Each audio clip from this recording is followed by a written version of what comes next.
Welcome back to the Agent Investor Podcast. I've got a very, very special guest today. I talked about, a few episodes ago that I'm going to be mixing different format into the Agent Investor Podcast. One thing that I'm changing is that I'm going to be doing some solo shows. But another thing that I wanted to add in is getting some of my own crew on the Agent Investor Podcast, people that work at our brokerage or people that are in, our local area. And I've got a guy on here, although he's California dreaming, he is at my brokerage in Greater Boston. Steve Kenny, welcome to the podcast. What's going on, Tom? Thank you for having me. I'm very excited to be here. I'm honored to be on your podcast. I feel like a celebrity like you. Yeah, it's like you made it. You made it if you get onto the Agent Investor Podcast. So exactly, that's how I feel. Thank you for hopping on. So let's kind of go back in time. Like I said, you were California dreaming. You were in California trying to be a big star before getting into real estate, right? I was in California. I was working in reality TV for some big names. It was a great experience. The pay wasn't as great, but I was having a good time out there. Now, what drew you back to Boston? Like a bigger star like me, or like what? How did that work? Basically you, yeah. So what happened was one of my best friends, Ian, he had his real estate license for a while and he didn't really do anything with it. And it was basically his first deal. He got a huge break. He sold a building in the North End for like over $3 million and he double-ended it. And he made a lot of money in one transaction. And I remember him telling me about it. And he was like, you got to move back. You got to do real estate with me. I'm going to open up a brokerage and we'll make so much money. So me being out in California, like basically getting minimum wage and seeing him make a big 6-figure payout on one deal, I was like, wow, this seems easy. I'm going to go back to Boston and get my real estate license. Now, did you work under him? Maybe I missed that part of your story. Did you work under him for a while? I did for only about like 3 or 4 months when I first started. I was strictly a rental agent. Yep. And you were a rental agent for how long? I was a rental agent for about 1.5 years, like strictly. I was doing so well with rentals that I honestly didn't even want to do sales. It was very profitable what I was doing. I had my own strategy in the city. It wasn't your typical rentals. It was so it was basically all the new big apartment buildings, 200-300 units all over Boston that were being put up about 7-8 years ago. They were paying full broker fees, so I was advertising for them. And they were paying me full fees. And these places were like $3-4 grand a pop. Yeah. And they were easy to rent because they were giving out so many good deals, 2 months free, no broker fee. So I was capitalizing on those and I made a killing on strictly those type of rentals. Yeah. It's funny because it's a weird thing. Like a lot of people look down on rentals and I never understood it because somebody will list a house for $200,000, make the same commission as they were going to make on a rental. The rental is probably easier to do and easier to obtain kind of as a client. But for some reason, there's like a stigma, at least where, in Greater Boston of like doing rentals. Oh, like you have to graduate to sales. And I just always thought it was, so crazy. And a lot of times people that are doing rentals, they're making 6 figures and they go into sales and they make way less. So it's just one of these weird things. But so you still do some rentals, but I know that's obviously not the focus of your business now. At any point, so you obviously were you in Hollywood specifically? I was in Hollywood when I first moved out there. Then I lived there for about 2 years and then moved out to the Valley. Okay, so you were in Hollywood and then you came back to Boston. You were doing rentals. At any point, like at this stage of your life, did you ever think investing, or was that not even on the table at that point? Never even thought about it when I first started. Okay. Originally, like probably like most people, I was like, I'm going to work hard and buy a house. Mm-hmm. It wasn't anything like, oh, I want to buy a multifamily or a short-term rental or anything like that. But it wasn't, as I got deeper into real estate, I met more people that were way more successful that had multifamilies and things like that. So that's kind of what sparked my whole investment run. Yeah, and so the first property was the first property you bought, the one that you live in now, like the two family. Yeah, so we bought a two-family in Woburn in 2016, which was expensive at the time. And it's funny, it needed a lot of work. And my wife's father tried to convince us not to buy it because it needed a lot of work. It was listed at $495 for a two-family in Woburn, almost on a half acre, which doesn't even exist anymore. Yep. And we paid over asking, but like the location was perfect and everything. And I just knew that it would be a good investment because if I fix it up just a little bit, I could get almost my whole mortgage paid. Yeah, it's so funny because like it's always the dads that are trying to kill deals, and you know, it's such a common thing. I hope I don't do it with any of my kids, but I probably will.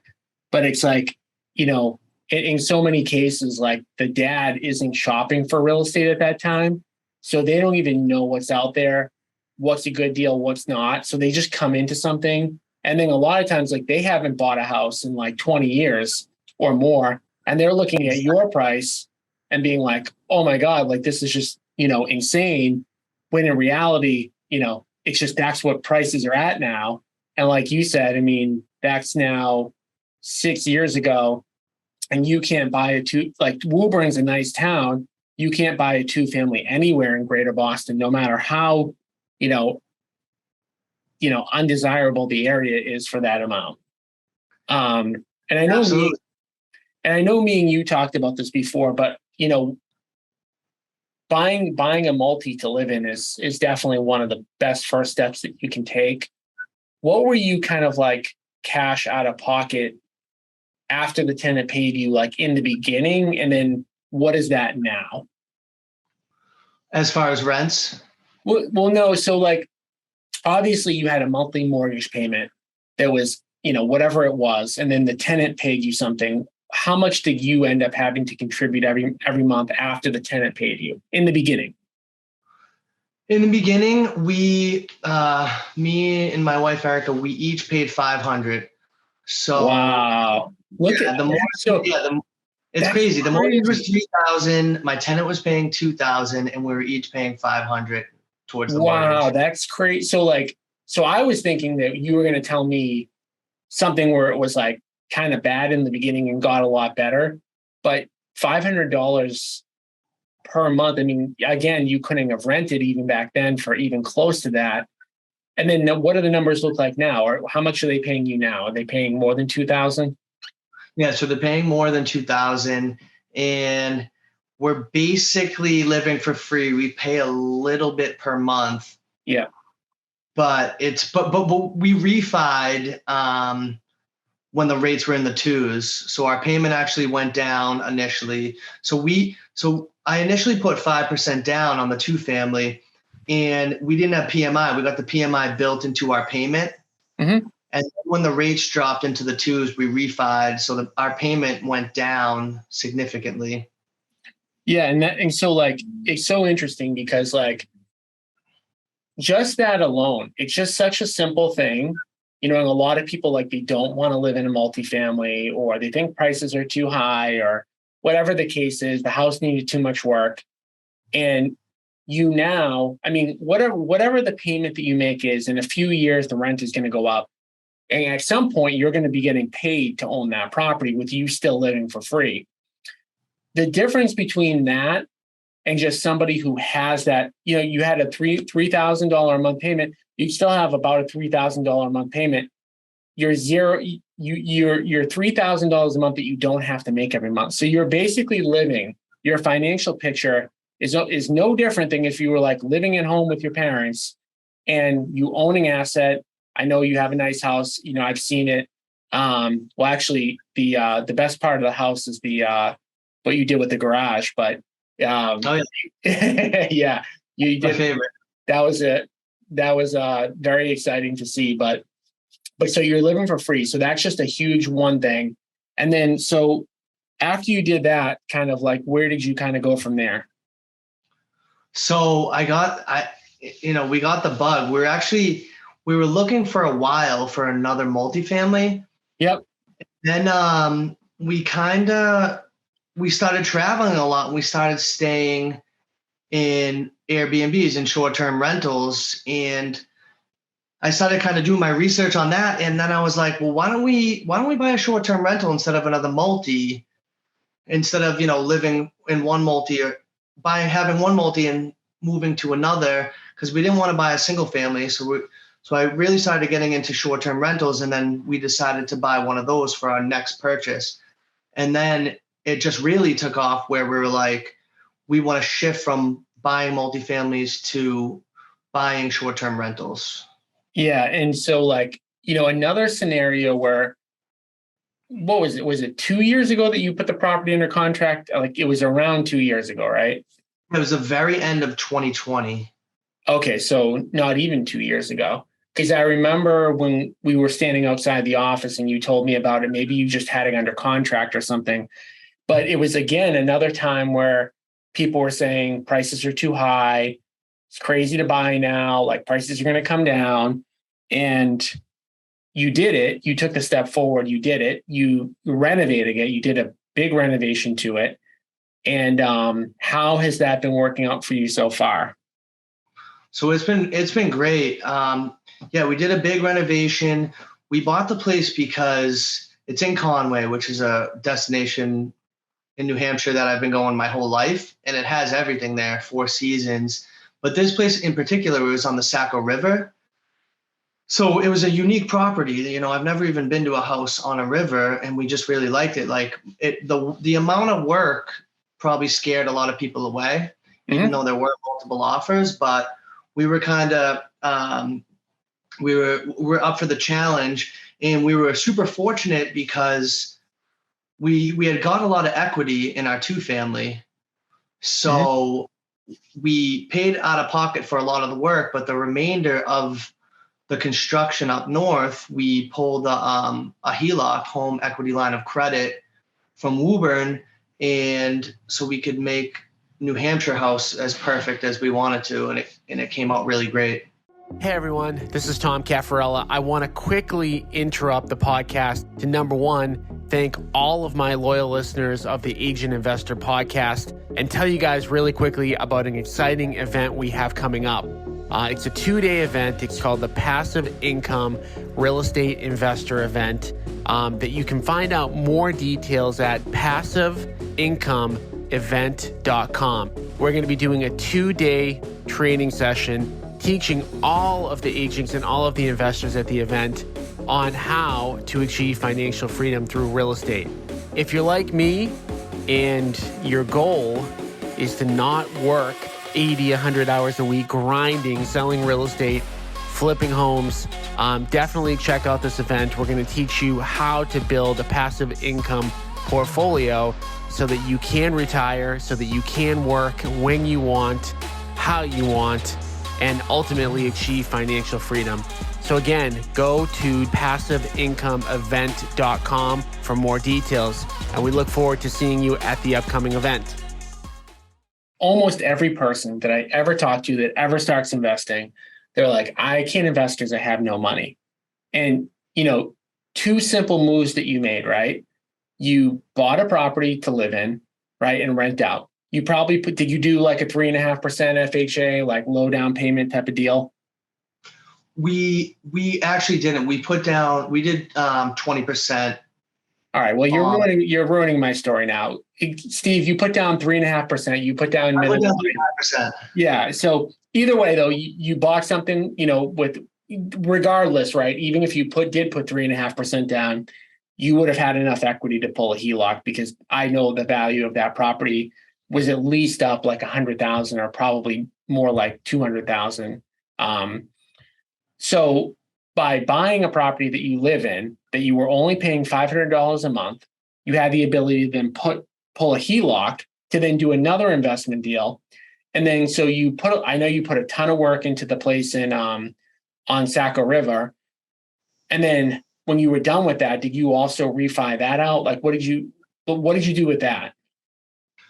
So we were going to refi that out, but our monthly payment up there is so low. We got such a good deal and such a good rate that we were like, you know what? We're going to keep that payment and keep that rate because we'll probably never have to refi, and we'll eat. And our plan was to charge around $500 a night because that's what I comped out at. So our plan is to take the money that we're making from our Airbnb, take the Airbnb money and roll that into something else. Yeah. So, but at this point too, we're thinking like maybe we should take another HELOC out of it too, because I mean, that property has already gone up a couple $100,000. Yeah. And, it's a tough thing because like, we're taught to have no debt, to keep our payments as low as possible. So you kind of always have to make a choice. It's like, am I going to like expand more and take a little bit more like leveraging a little bit more risk?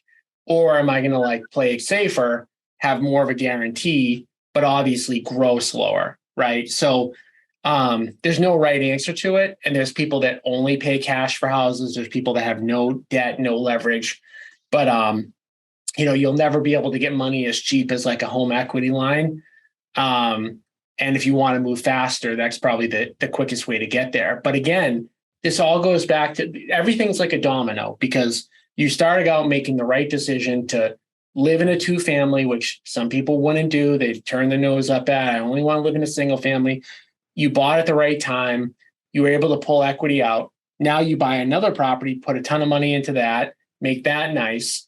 Now on that property, just roughly, like, what do you think you'll net per year? So we started in October. So actually, we're coming up on our first year, and we did the math, and we'll net. You mean Erica did the math? Erica did the math. I can't do math. So we'll net, which is crazy because we're at like 80-something% occupancy. So we'll net about $80,000 our first year at Airbnb. You're going to net after all expenses? Yeah. So this is like, this really is a great case study because you only did two things. And right now you're in a position where you have basically an $80,000 a year salary, which some people, don't ever even make. You're living for free.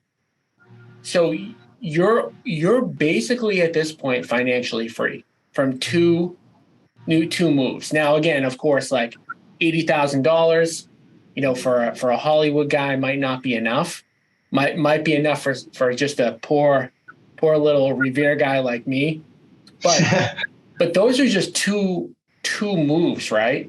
So obviously, you're not gonna stop at this point. So what's kind of the plan? Yeah, no, it is crazy how only two properties, two different types of investment properties, like set us on this path to financial freedom. But the thing is, unlike you, like I want to grow exponentially and not stop. Like once you get a taste of passive income, it's like a drug that you can't put down. It's like, You're like, why haven't I done this forever? Why doesn't everyone do this? And that's why I'm a big advocate of telling people buy an investment property for their first property, or buying a short-term rental and all that. I mean, so the plan now, like I said, we were going to try to buy just as many multi, 3 and 4 families as possible. But with these vacation rentals that are year one making us a crazy amount of money, if you do it right, we're focusing on strictly short-term rentals.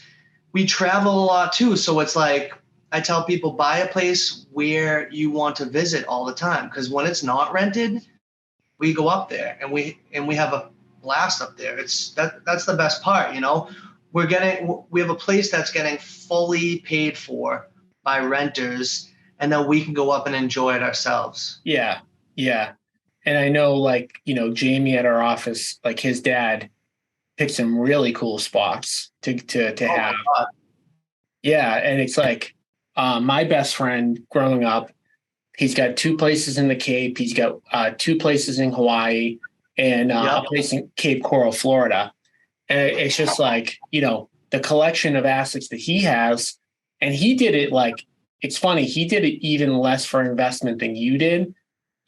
He just happened to get pretty lucky and get some stock options for a company that sold for a lot more than they thought they were going to. And he was just like, oh, I'd love to have a place here. I'd love to have a place there. He did think, oh, I'm going to rent them too.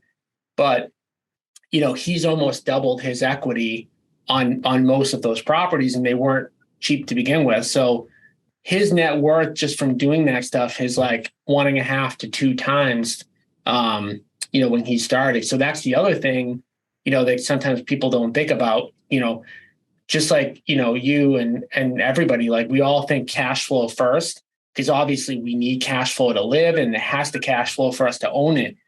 But then the appreciation is huge too. So yeah, and I think like we always talk to people about like different investing strategies, and it's hard in the beginning because you don't really know what your personality is like fit for. But it's why I've never like personally done vacation rentals, because like I don't. It's like, even though I think that they'd be cool to own, like it's not as attractive to me personally. But then somebody like you, like I told you this through a voice message the other day, it's like the perfect thing for your personality. And also like for you as an agent to be helping people do this, because you're like the poster child of like, hey, like, you know, you're always like having a good time, having fun, like, which I think I have a personality disorder. I just can't do that. But like it's like everything, you know, it's like you're like an Instagram like celebrity with all the stuff that you're doing, and it's like you're always doing fun stuff, cool stuff, and like I'm excited to see like where you're going to buy next. I'm sure you have a destination in your head, so I'm going to ask you if you know where that's going to be. So our next move, what I've been really looking up, is up in Vermont. Yep. In either Killington area or Stowe, because in the winter you can make enough money up there. Just in the snow season, that covers your whole year and then some. And it's still pretty busy in the summer as well. They do a lot of events up there, but short-term goal is more up north. Vermont, we just love New Hampshire as well. I would do more up there. But long-term is Hawaii, like your buddy. Yeah. I think Hawaii makes it perfect. People love going there. It is far, but the thing with Airbnb is it's so user-friendly. It's so easy to manage, and I do it all on my own, and I do it on my phone. I mean, it's honestly, if I told you it was like 5 to 10 minutes a day, and if you do it right, and if you set everything up right, you really don't, it's not a lot of upkeep. So like you said, it is perfect for me because like once I got a taste of passive income, I was like, this is amazing. I can make money while I'm doing other things. Mm-hmm. So that's basically the goal now. It's like still be an agent, work my ass off and sell houses to fund my investment portfolio of short-term rentals and things like that, other homes, so I can have free time and do whatever I want, maybe make a podcast and try to rival yours. Yeah. You know? Yeah. Well, that'll never happen, but you can have a podcast. I don't know about rivaling me. But yeah, you know, so it's interesting. Like my friend who has the place in Hawaii, he gets $30,000 a month during like the best season. And I'm like, this is just crazy. Insane. It's crazy. But, you know, he explained it to me and it kind of makes sense. It's like if you were to get a hotel there and stay for people, for some reason, well, I guess it makes sense. People, when they go to Hawaii, it's a big ordeal to get there. So it's like, you don't want to leave like 5 or 6 days later. So they're doing like the monthly rentals. And I think he told me in Hawaii that it may even be mandatory to do monthly. They may not allow for weekly anymore, or at least like the island that he's on. But so you want to go to Vermont. So like, are you actively looking right now, or are you like trying to figure out like, how am I going to get the down payment? What stage are you at with that? No, I'm actively looking. We've been saving. We've barely spent any of the money that we made from Airbnb. It goes into a separate account, and that's going to be our down payment for the next one. Yep. Okay. So yeah, I've been scouring the internet for good deals. I'm a big fan. Like our place in New Hampshire is a single family. I'm a huge fan of single families just because with condos, it's easier to restrict rentals like that. And with condo fees, with neighbors. I mean, if I'm going up north, I want somewhere with some privacy in the woods, close to everything. So that's what we're looking. We're looking for a good deal on a single family up there. And we've even considered buying something bigger and taking on a partner or two, which people don't realize how easy that is to do. Like if you can't afford $1 million place, I'm sure you can get 2 friends or family members to go throw down on a mortgage, and one of the people can run it, and that's how you can afford the bigger places. Because I know some of these places up in Vermont during peak weekends and things like that at Killington and Stowe, they're going for $3,000 a night.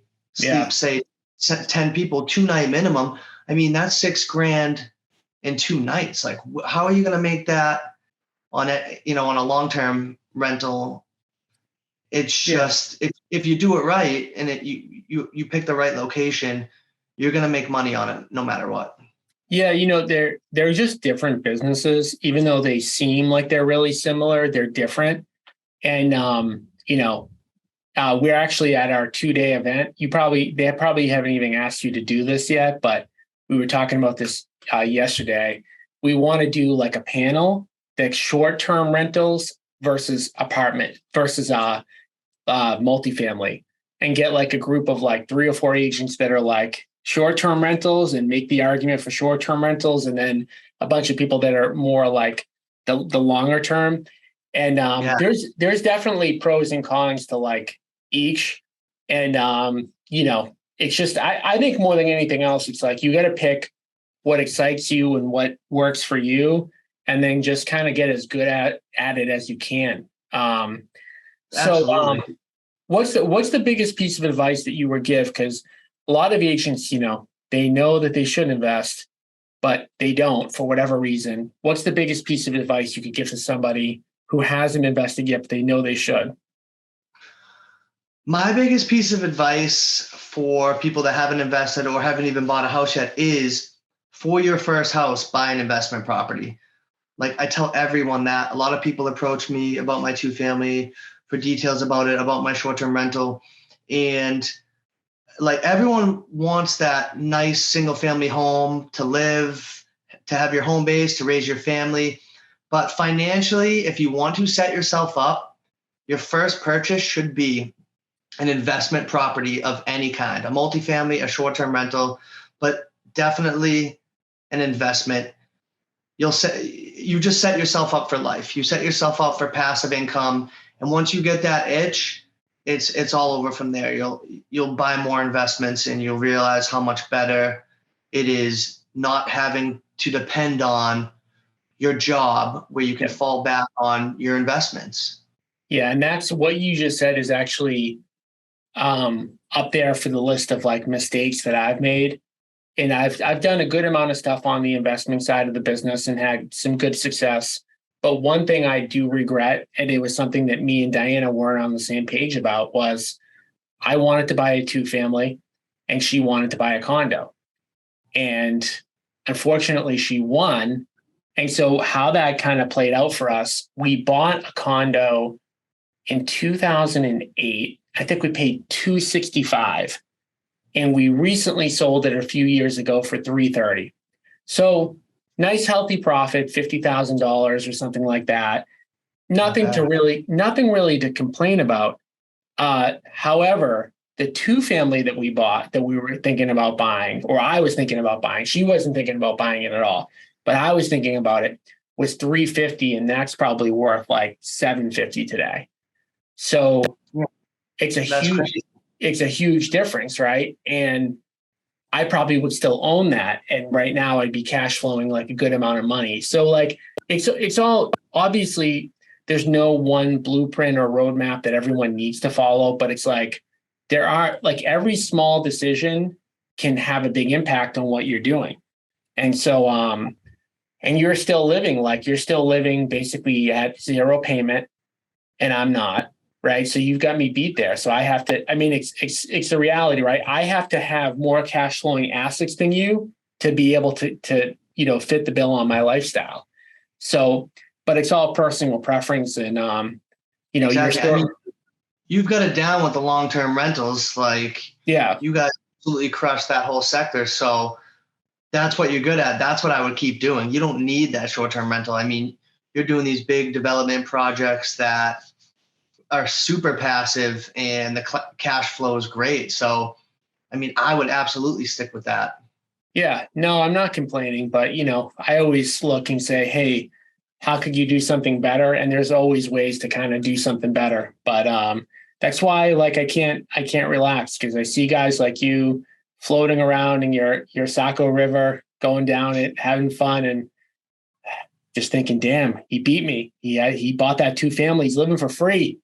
Hey, your lake house is very impressive, and I better get the invite soon, because it seems like you have a lot of parties up there. Too much fun. Yeah, the only thing that's slowing me down, and it's a good thing, is the kids. So that automatically forces me to sit back and take some time off. But which all right, is great.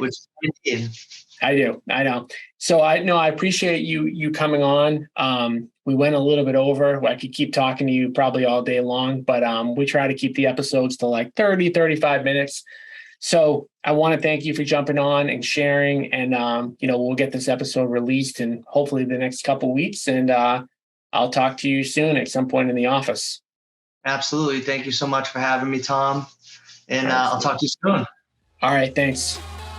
Thanks again for listening to the Agent Investor Podcast, and especially thank you for sharing the show with other agents and reviewing the show on iTunes.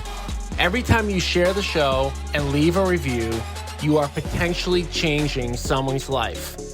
To get free weekly education, strategies, and to connect with other agent investors across the country, join our free Facebook group at agentinvestor.com.